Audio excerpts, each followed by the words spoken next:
Hebu mnisalamie. Bwana Yesu asifiwe. Bwana Yesu asifiwe.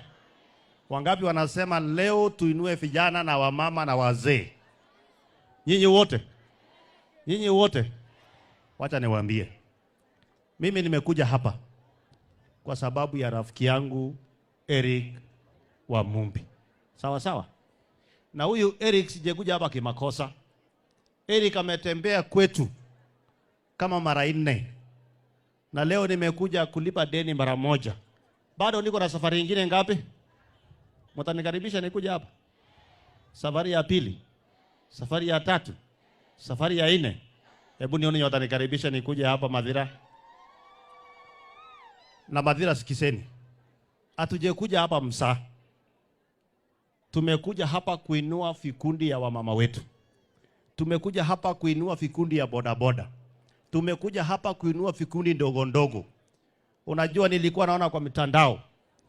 Na mimi nataka mnyamaze jameni. Nyamazeni. Hii pesa kidogo hii inawafanyisha mnafanya nyamazeni. Unajua nilikuwa naona kwa mtandao kuna watu wanasema ati mnaenda Mathira kufanyia wamama empowerment. Mbona msiende sijui wapi? Mimi nataka nikuambie wewe mtu wa mtandao. Kama uelewi shida ya raia, shida ya watu ya bodaboda, shida ya watu ya mama mboga, wewe funga mdomo yako, fanya kazi yako.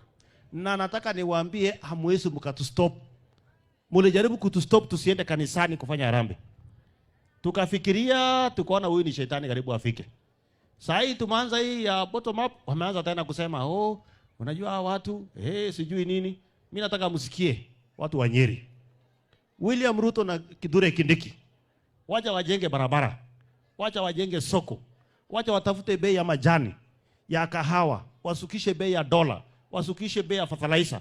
Lakini mimi na Wamumbi na Sabina Chege na Kororia na wengine sisi tuwaletee pesa ya kwenda kuuza kwa hiyo soko. Tunakubaliana? Sisi tuwaletee pesa vijana wa bodaboda wakuwe wengi. Kila mtu ako na bibi, ako na watoto. Kama una bibi, uko na ndugu yako, uko na dada yako. Ama namna gani? Sasa mimi nawauliza. Hii juzi tumekuja hapa 2 years ago. Tukawaambia mtupigie kura. Pia William Ruto kura. Na nyinyi wote mkampigia kura. Hajamaliza mwaka 2, mnasikia wengine wanasema hapana, huyo mtu ni muongo, huyo mtu. Mimi nataka niwaulize. Huyu mama alikuwa hapa na mimba. Hiyo mimba alipata jana? Si alipata zaidi ya mwezi 9? Kitambo mtoto akue mkubwa, kitambo akule githeri, hii itakuwa mwaka ngapi? Sitakuwa mwaka ingine 3. Mimi nataka niwaombe na msikie. Mtu asikudanganye. Wewe umepiga kura juzi. Umepanga laini. Alafu mtu anakuambia saa hii tena tuanze siasa 2027. Wewe utakaa mjinga sana.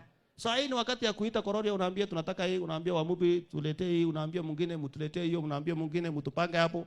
William Ruto akikuja hapa utuongezee hii soko, utuongezee hii barabara. Oscar Sudi akikuja hapa asotu wa mama, isipotosha tena nirudi tena ama namna gani? Si namna hiyo jameni? Wangapi wanasema hatutaki siasa ya haraka ya saa hii? Mnataka kazi. Ya pili. Mimi nataka nipongeze huyu Wamumbi. Huyu mheshimiwa wenu ako na akili extra. Aliniambia mimi mwenyewe, yani tunatafuta serikali, alafu tuache barabara, tuache kuletea wamama pesa, tuache soko, ati tena tuanze serikali ya 2027. Akaniambia mimi sitoki, wacha nipambane na huyu William Ruto, niweke lami, niweke soko, niweke nini pale. Alafu 2027 ikifika tuje tuongee. Ama namna gani? Na mimi nataka niwaambie na msikie.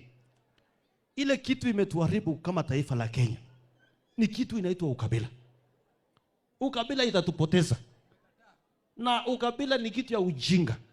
Na especially watu wa mlima, mimi nataka niwaongeleshe na mnisikie kwa umakini. Kama kuna constituency inaitwa Kenya ni ya watu wa mlima. Watu wa mlima ukienda Lodwar utawapata. Ukienda Bungoma utawapata. Ukienda Kericho utawapata.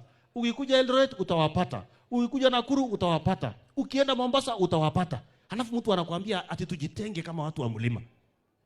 Nyinyi watu wa mlima kwanza constituency yenu inaitwa Kenya.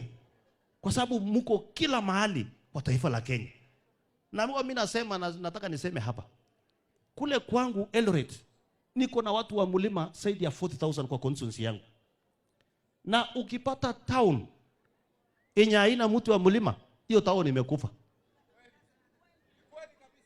Tuambiane ukweli. Ukienda town yoyote yenye hakuna mtu wa mlima, hiyo town imekufa. Kwa sababu unajua watu wa mlima lazima wapatie credit. Na credit tunawapatia kwa ukweli. Mtu wa mlima ukimpeleka saa hii, popote pale utampeleka. Ataanza na Mutura, ataanza na Manguo hapo, ataanza na Kakitu hapo, kesho kutu unaona ako na supermarket, kidogo kidogo ako na malori. Hiyo ndio nyinyi wana biashara. Sasa mtu anataka waambia ati tujitenge kama watu wa mlima. Ambia huyo mtu, sisi ni wa Kenya, tuko pembe zote za Kenya, ndugu zetu wako nje ya Kenya kila mahali, wachana na sisi tufanye biashara na tuungane na Wakenya wengine. Sawa sawa? Mimi nimekuja hapa leo. Nimepata wakale wako hapa wameolewa hapa. Nimepata nini? Hiyo ndio Kenya sisi tunataka jameni. Ukikuja huko kwetu tumekuwa mix and match.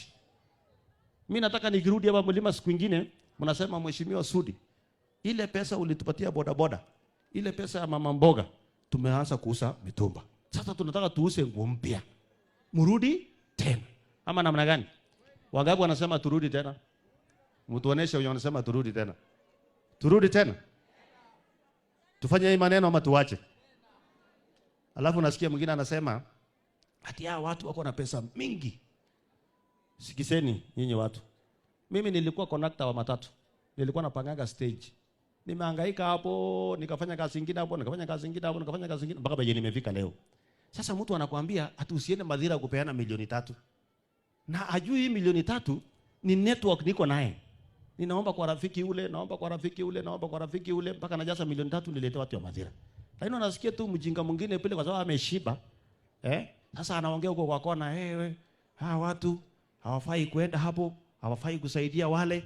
Mimi nataka niwaombe watu wa Madhira, tufanye kazi pamoja, tuungane, tuache ukabila, tupendane. Inueni huyu wa Mumbi apate network kubwa, alete wageni wengine. Si mnaona Kimani amepita hapa sasa hii?